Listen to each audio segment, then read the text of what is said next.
Hello friends, welcome back our YouTube channel we physics point. तो एक बार फिर से हम लोग आप लोगों के सामने हाजिर हैं। आज वीडियो नंबर 3 लेकर के आए हैं। वीडियो नंबर 3 से पहले 2 वीडियो हम लोग अपलोड कर चुके हैं। उसमें हम लोग पढ़ चुके थे टोटल क्वेश्चन की अगर हम बात करें तो 8 क्वेश्चन पढ़ चुके हैं, वीडियो नंबर 1 और वीडियो नंबर 2 मिला करके। वहाँ तक आप जा करके उस वीडियो को देख सकते हैं। उसका डिस्क्रिप्शन या प्ले लिस्ट का लिंक हम दे देंगे, जो कि सीटेट ग्रुप का है। ठीक है, तो हम लोग जो पढ़ रहे हैं अभी सीटेट के प्रीवियस ईयर के आए हुए क्वेश्चन को सॉल्व कर रहे हैं, जो कि हमेशा एग्जाम में देखने को मिलता है। अगर आप इस क्वेश्चन को सॉल्व करते हैं तो आपको एग्जाम में बहुत ही आसानी मिलेगा। इसका आधार पर क्वेश्चन जो आते हैं ना, उसके लिए हम प्रैक्टिस यहाँ पर करवा रहे हैं। तो चलिए ज़्यादा समय नहीं लेंगे, आज के इस वीडियो में आगे हम लोग बढ़ते हैं और क्वेश्चन को देखते हैं कि किस प्रकार के क्वेश्चन कैसे सॉल्व किया जाता है। अगर क्वेश्चन नंबर 9 की हम बात करें तो क्वेश्चन नंबर 9 में आपको बोल रहा है कि यदि ए बी गुने बी ए बराबर बी सी बी है, जहां ए बी और सी केवल एक ही अंक को प्रदर्शित करते हैं और A B not equal to B C A B not equal to B not equal to C, मतलब कि ए बराबर नहीं है बी का और बी भी बराबर नहीं है सी का। तो इस कंडीशन में ए प्लस बी प्लस सी का मान क्या हुआ? ये क्वेश्चन आया हुआ है 2018 में, 22 में और 21 में। अगर हम बात करें तो ऑप्शन हमारे पास 4 है, 9 है, 8 है, 6 है, 10 है। इसमें से सही आंसर कौन होगा, इसके बारे में हमको पता करना है। तो सबसे फर्स्ट ऑफ ऑल करना क्या होगा इस टाइप से क्वेश्चन को, कि जो ऊपर में दिया हुआ है उसको पहले लिख लेंगे हम लोग। ए बी गुने बी ए बराबर में बी सी बी दिया हुआ है और इसके साथ कंडीशन भी आपका दिया हुआ है कि केवल एक ही अंक को प्रदर्शित करता है।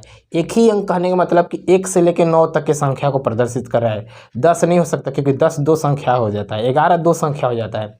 ठीक है, तो यानी जब भी हम ए और बी का वैल्यू लेंगे तो 1 से लेकर के 9 तक के संख्या को ही लेंगे। तो हम लोग ऐसा क्यों ना करें कि ए को 1 मान लेते हैं और बी को 2 मान लेते हैं गुने। तो यहाँ पर भी बी हमारा 2 हो जाएगा और ए 1 हो जाएगा। उसी प्रकार से बी हमारा क्या हो जाएगा, तो बी हमारा हो जाएगा 2। सी हमारा क्या होगा, तो सी को अगर हम लेट करें तो सी क्या बोल सकते हैं, तो सी हमारा हो जाएगा 3 और बी क्या हो जाएगा 1। क्या यह पॉसिबल है, देखते हैं। क्योंकि अल्फ़ाबेटिकल काउंटिंग में बात करें ABCD में तो ए 1 नंबर पर आता है, बी 2 नंबर पर आता है, बी 2 नंबर पर आता है 2 लिखे, ए 1 नंबर पर आता है 1 लिखे, बी 2 नंबर पर आएगा 2 लिखे, सी 3 नंबर पर आएगा 3 लिखे और बी आएगा 2 नंबर पर तो 2 लिखे। अब हम इसको चेक कर लेते हैं, क्या यह पॉसिबल है, सही है। चलिए देखते हैं हम लोग। अगर मल्टीप्लाई भी कीजिएगा तब 12 गुने 1 12 का 12 हो गया, 12 का 2 हो गया, हासिल 1 और 12 दूना के 24 और 1 यहाँ 25 होना चाहिए, लेकिन हमारा आ रहा है 232। तो क्या यह सही है? इसको आप लोग खुद से मल्टीप्लाई करके चेक कर सकते हैं। अगर चेक नहीं कर सकते हैं तो चलिए आगे बढ़ते हैं, इसको फिर से हम लोग चेक करेंगे। या फिर एक और तरीका हम लोग यूज कर सकते हैं। वो क्या कर सकते हैं ना, कि जब इसको मल्टीप्लाई करेंगे तो 12 एकम 12 का 2 हो गया, हासिल कितना हो गया 1। अब 12 दूना के 24 और 1 25। अगर इस पर हम अब कंपेयर करें, तुलना करें, तो हमारा क्या वैल्यू निकलेगा। अगर यहाँ ध्यान से देखें कि ए की जगह पर क्या हमारा है 1, बी की जगह पर क्या है 2, यहाँ पर भी बी की जगह पर 2 है और ए की जगह पर 1 है। इसका मतलब क्लियर हो चुका है ना कि ए का जो वैल्यू है हमारा 1 होगा और बी का वैल्यू कितना होगा 2 होगा। यहाँ पर अगर हम देखें तो बी का वैल्यू भी 2 आ रहा है, यहाँ पर भी बी का वैल्यू 2 आ रहा है, लेकिन सी का वैल्यू हमारा कितना आ रहा है 5। तो लिख देंगे सी बराबर 5। अब हमको निकालना क्या था, ए प्लस बी प्लस सी का मान। तो लिख सकते हैं क्या, ए प्लस बी प्लस सी। ए का मान कितना है 1, बी का मान कितना है 2 और सी का मान कितना है 5। तीनों को जोड़ देंगे, 5 2 7 और 1 8। तो इस प्रकार से हमारा आंसर जो हो जाएगा 8 हो जाएगा, ऑप्शन नंबर बी। चलिए क्वेश्चन नंबर 10 की ओर हम लोग बढ़ते हैं, इसको सॉल्व करते हैं। क्वेश्चन नंबर 10 में दिया हुआ है आपका कि संख्या 9y8071 11 से विभाज्य होगी यदि y का न्यूनतम मान है। यानी कहने का मतलब है कि इसमें y की जगह पर वह हम कौन सा न्यूनतम मान रखेंगे इन लोग चारों में से, जो कि 11 से विभाज्य हो जाएगा। 11 से विभाज्य का नियम आप लोग को मालूम होगा कि जब भी हम सम और विषम स्थान को जोड़ते हैं और जोड़ने के बाद उन लोग में अंतर निकालते हैं, घटाते हैं, तो वह चाहे तो 0 आना चाहिए या 11 से विभाज्य संख्या होना चाहिए। इससे पहले भी हम लोग इस सब संबंधित क्वेश्चन पढ़ चुके हैं। तो चलिए पहले इसको हम लोग लिख लेते हैं। क्या हमारा है 9y8071। सम या विषम स्थान कहने का मतलब है कि एकक अल्टरनेट करके हम जोड़ेंगे, चाहे तो 9 8 को जोड़ लीजिए और 8 1 के साथ जोड़ लीजिए, तो यानी कि 9 + 8 + 1 हो जाएगा। और ये हम मान लीजिए सम संख्या या फिर विषम संख्या, कोई भी दिक्कत नहीं है। इसको माइनस करना है बचे हुए संख्या में, तो y को 0 से करेंगे और 0 को 1 से करेंगे, यानी कि y + 0 + 1 क्या हो जाएगा, 9 8 17 1 18, सॉरी यहाँ पर ही नहीं जाएगा, 7 पर जाएगा, इस 7 हो जाएगा, 9 8 17 और 7 24, यहाँ से माइनस y + 1, तो लिखेंगे y + 1, कोई दिक्कत।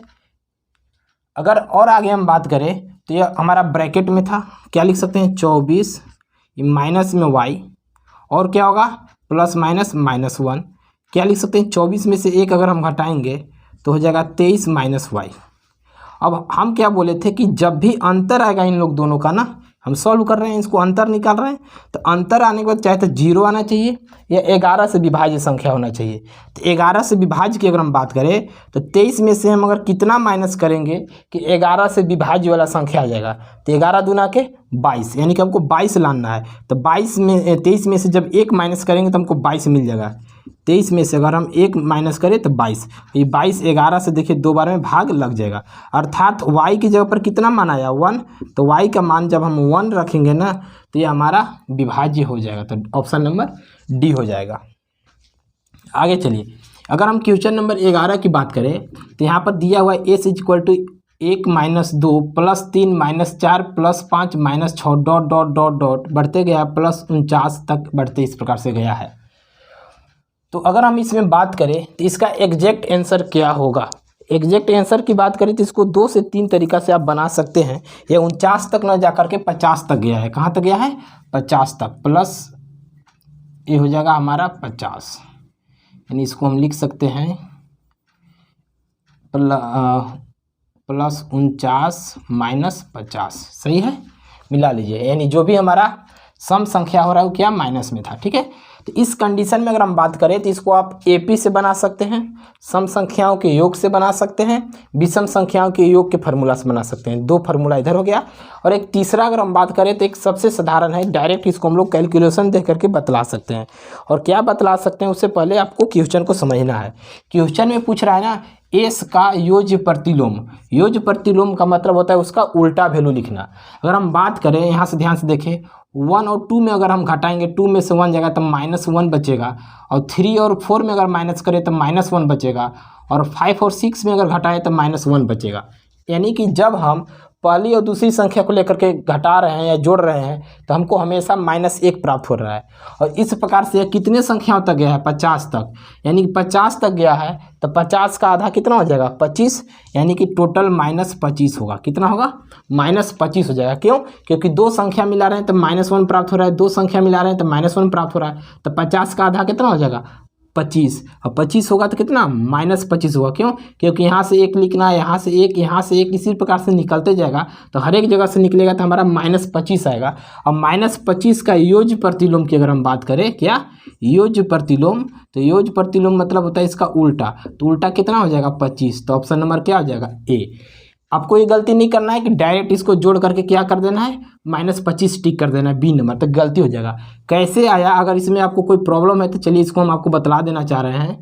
इसको जो सॉल्व किए हम 1 - 2 + 3 - 4 + 5 - 6 + 7 - 8 + 9 - 10, अगर हम 10 संख्या तक की ही बात अभी करें, यह हमारा 50 तक गया है, तो देखिए इन लोग दोनों को मिला है, तो 2 में से 1 घटाएंगे तो -1 आया, 4 में से 3 घटाएंगे तो -1 आया, 6 में से 5 घटाएंगे तो -1 आया, 8 में से 7 घटाएंगे तो -1 आया, तो 10 में से 9 घटाएंगे तो -1 आया, यानी कि टोटल -1 कितना आया 1 2 3 4 5 बार आया, यानी कि टोटल कितना हुआ -5। सबको जोड़ेंगे तो क्या आएगा -5। कितने संख्या तक, जब 10 तक लिए तब।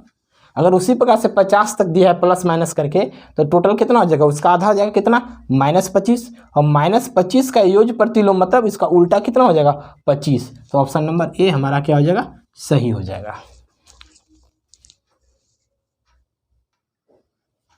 क्वेश्चन नंबर 12, क्वेश्चन नंबर 12 में कह रहा है कि y का मान जिससे 4 अंकों वाली संख्या 51 y 3 9 से विभाज्य होगी, और 9 से विभाजित होने का नियम हम आप लोग को पहले भी वीडियो में बतला चुके हैं क्या होता है क्या नहीं।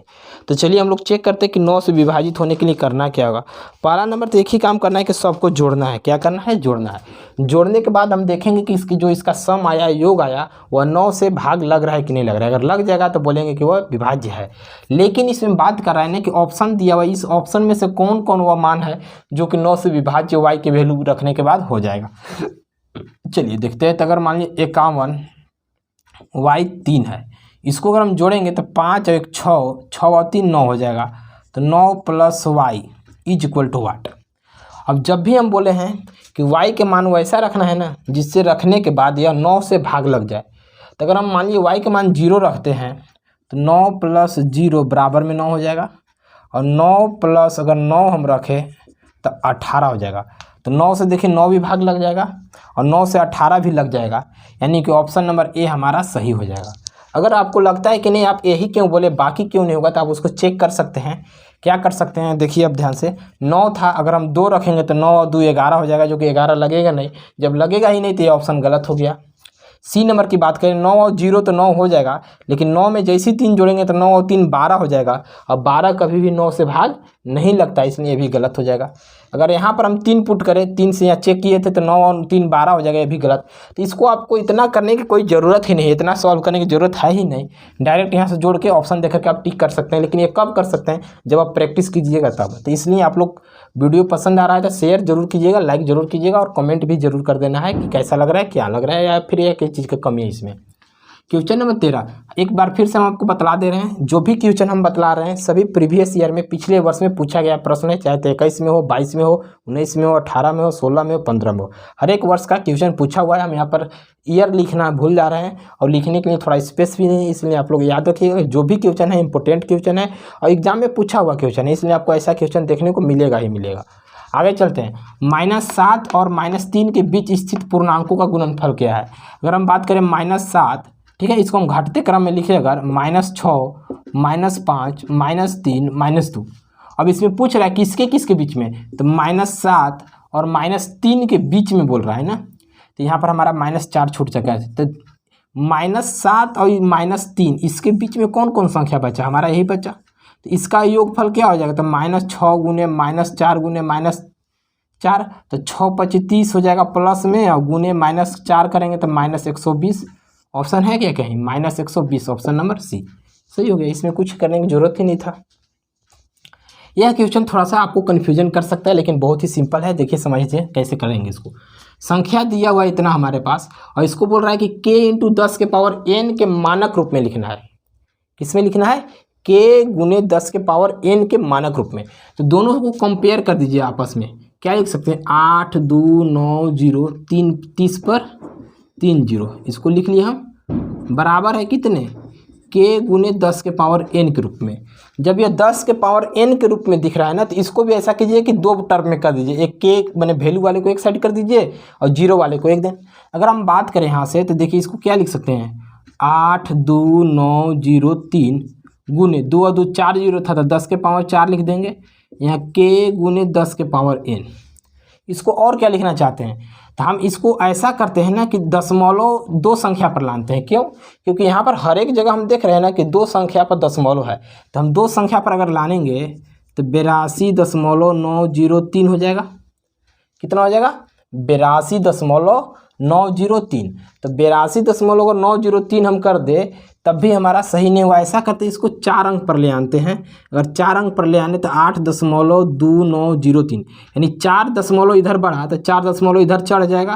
तो 4 तो पहले से था, 4 एन आया तो 4 और 4 कितना हो जाएगा? 8, बराबर k × 10 के पावर n हो जाएगा। अब k का मान हमारा देखिए कंपेयर कर दीजिए, तो k का मान यह हो जाएगा इसके साथ, और ये 10 का पावर n हो जाएगा इसके साथ। तो k का मान हमारा कितना हो गया? आप बोल सकते हैं यहाँ से 8.2903, और हमारा क्या हो जाएगा? ये k का मान हो गया। और 10 का पावर n का वैल्यू हो जाएगा 10 के पावर 8। जब बेस इसका आधार बराबर है 10 बराबर 10 है, तो n बराबर 8 हो जाएगा। तो यहाँ से n बराबर कितना आ जाएगा? 8। अब हमको निकालना क्या है? k, इसका अगर मान की हम बात करें तो मानक रूप में बोल रहा है k × 10 के पावर n। तो k गुने 10 के पावर अगर n की हम बात करें तब हमारा क्या हो जाएगा, यहाँ गुना ना होकर के में भी प्लस होना चाहिए। अब थोड़ा सा 1 मिनट हम क्वेश्चन को देख ले रहे हैं। अगर हम इसको, हमको निकालना है k प्लस n का मान, क्वेश्चन हम कंप्लीट नहीं लिख पाए हैं, निकालना है k प्लस n का मान क्या होगा, मान क्या होगा। तो k प्लस n का मान निकालना है तो लिखेंगे k प्लस n। k का मान कितना है 8.2903। n का मान जोड़ना है तो n बराबर 8 है, तो दशमलव से पहले 8 जोड़ेंगे, बाकी जगह क्या हो जाएगा दशमलव, तो 3092 आओ 8 8 16, यानी 16.2903। कहीं ऑप्शन में है आपका, ऑप्शन नंबर बी में अवेलेबल है। तो इस प्रकार से क्वेश्चन बहुत ही सिंपल है। 6 ही क्वेश्चन आज हम लोग लिए हैं, थोड़ा थोड़ा ही करके आगे बढ़ेंगे। नेक्स्ट जो क्लास होगा ना उसमें में भी हम प्रयास करेंगे 10 से 15 क्वेश्चन लेकर के, जो अभी हम लोग संख्या पद्धति के अंतर्गत आए हुए प्रश्न को पढ़ रहे थे ना उसको लास्ट करने का। उसके बाद हम लोग LCM SCF या कोई भी वैसा टॉपिक लेंगे जिससे कि बहुत सारे क्वेश्चन पूछे गए हैं। तो अगर आप लोग को यहाँ तक वीडियो पसंद आया होगा तो लाइक सब्सक्राइब और शेयर जरूर कीजिएगा, और हाँ अपने दोस्तों तक जरूर शेयर कर दीजिएगा, ताकि उन लोग को भी अगर एक भी दो भी क्वेश्चन समझ में आए इससे, या अच्छा से समझ में आए और उनको अगर हेल्प मिल सके, तो इससे बड़ी बात और क्या हो सकता है। तो चलिए फिर मिलते हैं नेक्स्ट वीडियो में। एक बार फिर से आपसे रिक्वेस्ट है, वीडियो को लाइक सब्सक्राइब शेयर और जरूर कीजिएगा, और सब्सक्राइब नहीं किए हमारे चैनल को तो सब्सक्राइब भी कर लीजिएगा।